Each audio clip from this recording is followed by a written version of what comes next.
Pudwill just takes a half step back, resets and unloads. Again, a bloody nose from Pudwill with 20 seconds to go in the second round. Yeah, and once that starts bleeding, it is terribly difficult to get a nose to stop. Your cut on the outside of your face, you can put coagulant on it, and you can get where it's bleeding. But in the nose, you can't see up the nostrils to put the coagulant on it. Between 2 points is a straight line. Pudwill tries to go on the outside, but then he comes inside with those pretty jabs. Hughes just runs right in him, but Hughes continues to put the pressure on, and Pudwill scores right toward the end. Now back to the live action, round number 3, Merv Griffin's Resorts Casino Hotel in Atlantic City, New Jersey. Tucker Pudwill continues to have blood flow from his nostrils, and he's got a heck of a man in the corner, Eddie the Clot Aliano, so he's got something really working in his favor, but that nose is going to continue to bleed throughout. Yeah, if anybody can stop that nosebleed, it's Eddie Aliano. Let's make it rough, says Hughes. Come on, let's fight. James Hughes is tough. He even spent some time in prison in Alabama because he was robbing drug dealers. He was impersonating an officer, robbing drug dealers. That's how tough James Hughes is. Good crisp jab, again landed by Pudwill. No fear from James Hughes at all. Loves to walk right straight in and start bombing. But he's got to be careful he doesn't stay on the outside of Pudwill. And there's no doubt that Hughes is an awkward fighter. A couple times he almost got himself in trouble by going down in the first couple rounds because of his footwork. But he'll continue to double up and triple up, and that's what everyone wants to see from the corner. And very nice work from him. See him walk around. You walk your opponent, get around the side of him. He might even try walking the other direction. For the right-handed fighters, that is an easier move. Walk to your left. But if you walk the other way, there he is, on the other side, you walk around behind your opponent. And there's a jab. He finally got one through to James Hughes. He is not known for throwing that jab. He'd rather just go inside and throw right. Oh, yeah. But right now, Hughes is taking advantage of that bloodiness in the nose of Pudwill. 74-4 as an amateur for James Hughes. Fought a lot of tough man tournaments. Around his home in Alabama. See why, can't you? Yeah, oh yeah. He is a tough man. A warning for Ed Cotton again for Hughes to keep the blows up, but this has been a much better round for James Hughes, who was trying to feast on that bloody nose of Pudwill. More pressure. Yeah, when you see that blood coming out of your opponent, you aim for that, you target that. You try to direct all of your punches right to the blood. Absolutely. Right to the nose. That blood also is a shock to the eye. The red is a shock to the eye. So the judge is seeing that blood, they think immediately you're hurt. So you don't mind seeing Hughes go head hunting here? Not at all, going for the blood. Inside of 10 seconds in round number 3 of the junior middleweight bout, and a solid round for Jesse James. For round number 4 on USA Tuesday Night Fights from the Coconut Ballroom at Merv Griffin's Resorts Casino Hotel in Atlantic City, New Jersey. Tucker Pudwill against James Hughes.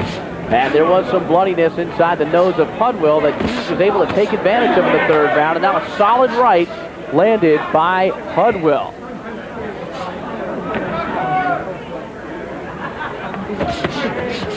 Hughes with a chopping left hand that got through. All right, right now let's go to the champ, Sean O'Grady, in the corner of Tucker Pudwill.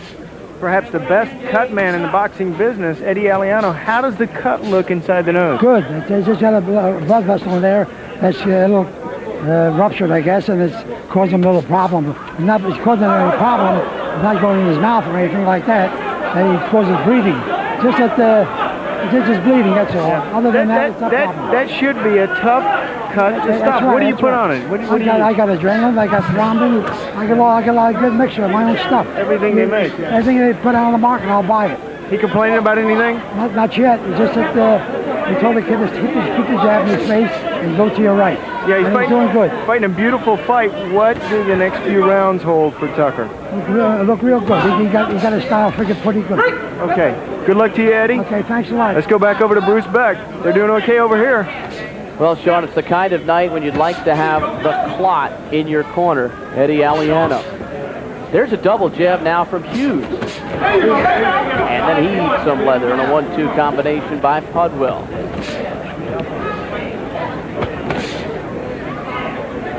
A little bit of difficulty in breathing from time to time for Hughes. Pudwill again landing the jab.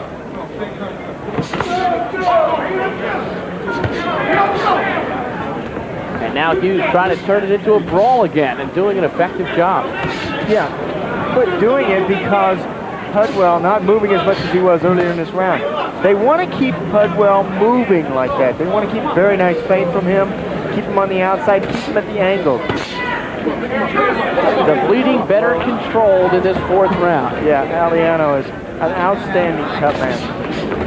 The nosebleed is so hard to stop. A couple of good right hands landed by Pudwill. Yeah, Pudwill says he's in terrific condition. Good combination. 3 jabs and an overhand right. And that overhand right was textbook. Right over the left hand, and another right hand landed by Pudwill. Tocker does a nice job cocking his chin. Puts the chin down. Kaboom! Nice right by Hughes. We move to round number 5 of the scheduled 10-round junior middleweight bout. And right out of the corner, James Hughes landed a bomb and caught Pudwill sleeping. And he got his attention quickly.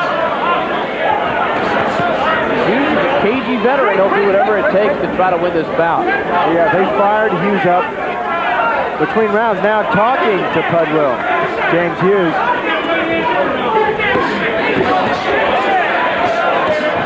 Yeah, when James fights hard, it is tough to fulfill James Hughes.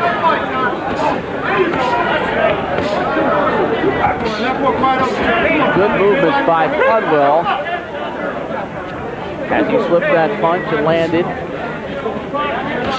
Yeah, and see how Pudwill uses his lateral movement? That is something that Buddy McGirt did very well with James Hughes. Hughes landed a short uppercut, but then ate some leather in a combination by Pudwill. More blood now from the nose of Pudwill. Hughes 6 years older than Pudwill, but in terms of total rounds as a pro, Hughes 129, Pudwill 137. So the kid's got a lot of experience already, just not against quality opponents yet. Definitely a step up for Pudwill, wouldn't you say, Sean? Yes, absolutely. You want to get in there with people like Hughes to try to learn some of the things that Hughes has learned from the experience that he's had. Maurice Blocker, Stefan Ouellette. Right. Vincent Petway, a good fighter for James Hughes. The Maurice Blocker fight said it was a turning point of his career. He decided to stay in the gym more, get prepared. He took that fight on 2 weeks' notice, James Hughes did. Now the blood begins to flow again from the nose of Pudwill with a minute to go in round 5. Fight with Blocker for James Hughes back in November of 1989. Oh, that was a good body blow, very quietly landed by Hughes. Yeah, Hughes has his moments. He's getting his shots in. And still waiting for Tucker Pudwill to dive, for Pudwill to slow down. And a crisp jab landed by Pudwill, and instead of throwing 1, he's throwing 2 or 3. Good looking young fighter. Combination by Pudwill. Oh, good left. Tough chin. Hughes is going after him. Hughes is going after that bloody nose. Yeah, Hughes, now Tocker Pudwill is standing inside too much. He's not using those angles. Walking right through to James Hughes. James wants to take his heart away. Walk tonight, home of the Miss America pageant in Saltwater Taffy, and inside of Merv Griffin's Resorts Casino Hotel. A heck of a fight going on as we move to the 6th round of this 10-round scheduled junior middleweight bout. Tocker Pudwill against James Hughes in that round 5. Clearly a solid round for Hughes. And Hughes continues to throw punches in flurries and in bunches. Let's go to the corner of James Hughes with Sean O'Grady. I'm sitting here with Jerry Tillman. Pretty good last round for James Hughes. James, he's tiring the boy. He's doing basically what I want him to do. I want him to stay low, try to stay on the jab. He's not stepping outside as much as I'd like for him to, but basically he's keeping the pressure on the kid, and that's basically what I want. Wear him down and then, you know, see what happens. How about the lateral movement? Is that giving you trouble? Well, yeah, the guy's tall. He's got a long reach, and he's got a good, terrific jab. And it's giving James a little trouble, but I think next few rounds you'll see some difference. James said he wanted to go to the body more. Has he said anything about that between rounds? No, we talked about the body in the first round, but he hadn't gone to the body because the referee keeps warning him every time they get in close. You know, he breaks them, so really he can't work inside. How about the nosebleed, Jerry? Is he aiming for that? Well, yeah, I told him to double the jab and try to beat the kid to the jab, you know, keep his double and keep him off balance. Do you think the last round was a turning point of this fight?